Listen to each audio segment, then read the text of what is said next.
ആകാശവാണി. നമസ്കാരം. പ്രത്യേക വാർത്താ ബുള്ളറ്റിൻ വായിക്കുന്നത് അനിൽകുമാർ.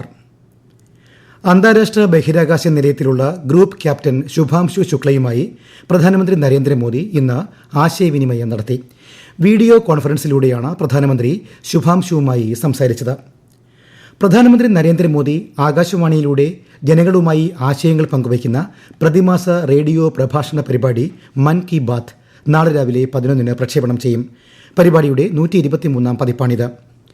കേരള സർക്കാർ നടപ്പാക്കുന്ന സാർവത്രിക പാലിയേറ്റീവ് പരിചരണ പദ്ധതിയുടെയും കേരള കെയർ പാലിയേറ്റീവ് ശൃംഖലയുടെ പ്രവർത്തനത്തിന്റെയും സംസ്ഥാനതല ഉദ്ഘാടനം മുഖ്യമന്ത്രി പിണറായി വിജയൻ നിർവഹിച്ചു.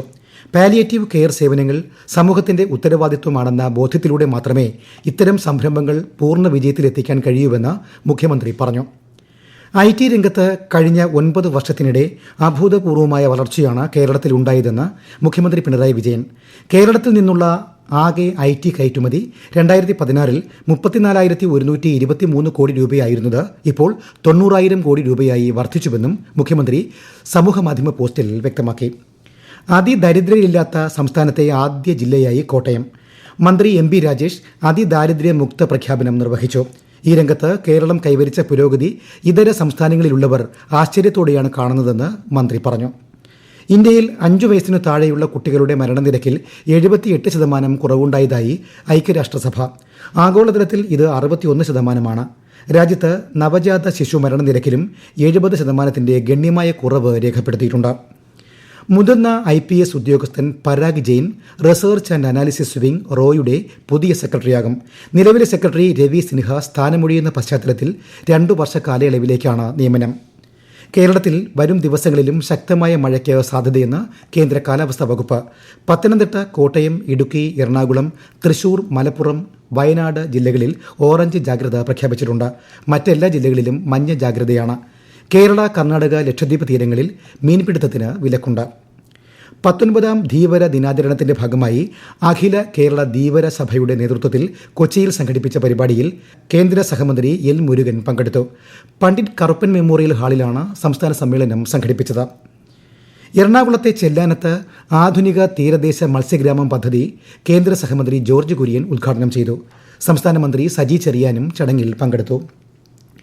ഹൃദയാഘാതത്തെ തുടർന്ന് തിരുവനന്തപുരത്ത് സ്വകാര്യ ആശുപത്രിയിലെ തീവ്ര പരിചരണ വിഭാഗത്തിൽ പ്രവേശിപ്പിച്ചിരിക്കുന്ന മുൻ മുഖ്യമന്ത്രി VS അച്യുതാനന്ദന്റെ നില മാറ്റമില്ലാതെ തുടരുന്നതായി മെഡിക്കൽ ബുള്ളറ്റിൻ.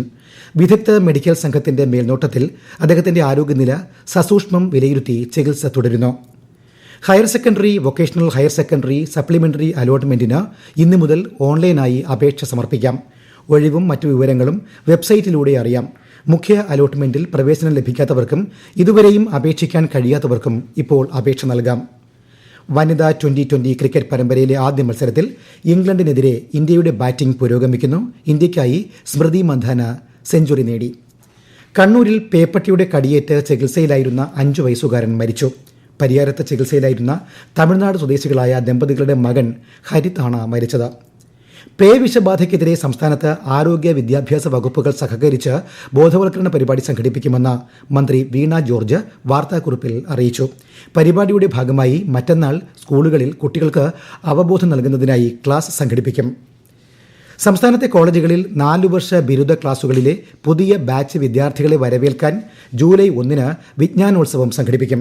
പരിപാടിയുടെ സംസ്ഥാനതല ഉദ്ഘാടനം കോഴിക്കോട് സർക്കാർ ആർട്സ് ആൻഡ് സയൻസ് കോളേജിൽ മന്ത്രി R. ബിന്ദു നിർവഹിക്കും.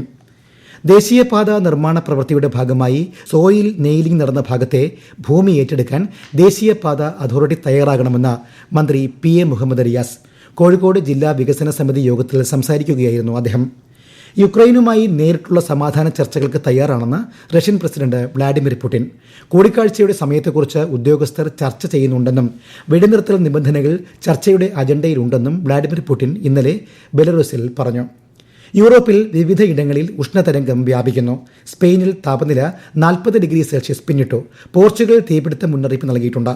ഗ്രീസിൽ ഏഥൻസിന് സമീപം കാട്ടുതീ റിപ്പോർട്ട് ചെയ്തു. റോം, വെനീസ് എന്നിവ ഉൾപ്പെടെ 21 നഗരങ്ങൾക്ക് ഉഷ്ണതരംഗം സംബന്ധിച്ച് ഇറ്റലി അതീവ ജാഗ്രതാ നിർദ്ദേശം നൽകിയിട്ടുണ്ട്. ലണ്ടനിൽ താപനില 35 ഡിഗ്രി സെൽഷ്യസ് എത്തുമെന്നാണ് പ്രവചനം. സംസ്ഥാന ചരക്ക് സേവന നികുതി വകുപ്പിന്റെ ആംനസ്റ്റിയുമായി ബന്ധപ്പെട്ട GST ഓഫീസുകൾ നാളെ തുറന്ന് പ്രവർത്തിക്കും. 2025-2026 സംസ്ഥാന ബജറ്റിൽ പ്രഖ്യാപിച്ച ആംനസ്റ്റി പദ്ധതികൾ ജൂൺ 30 അവസാനിക്കുന്ന സാഹചര്യത്തിലാണ് ഈ ഞായറാഴ്ച പ്രവൃത്തി ദിനമാക്കിയത്. പ്രത്യേക വാർത്താ ബുള്ളറ്റിൻ കഴിഞ്ഞു. അടുത്ത വാർത്താ പ്രക്ഷേപണം നാളെ രാവിലെ 6:45.